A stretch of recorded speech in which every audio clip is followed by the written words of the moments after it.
Monsieur le Président, le maintien de la dérogation accordée à la pêche électrique dans ce règlement fait l'objet d'une vaste polémique, et à raison. Comment cette pêche peut elle être considérée comme une pêche viable écologiquement par l'Union européenne alors qu'elle est interdite dans un grand nombre de pays, dont la Chine, les États Unis ou le Brésil, qui ont souvent des réglementations, des normes moins sévères que les nôtres?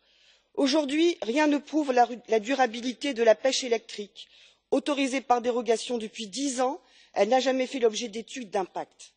Rien n'a été fait pour déterminer l'impact des décharges électriques sur les juvéniles, sur la fécondité et sur les espèces invasives. Le résultat de cette négligence, c'est que la sole et l'appli disparaissent des zones où l'on pratique cette pêche. L'impact social est important. Beaucoup de pêcheurs artisanaux ont mis la clé sous la porte ou vont le faire si cette pêche n'est pas interdite.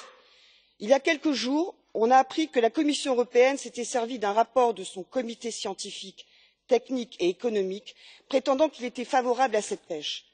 En réalité, ce rapport affirmait le contraire. C'est la raison pour laquelle le rapport de M. Mato aurait dû être renvoyé en commission de la pêche afin que la Commission européenne s'explique devant les députés.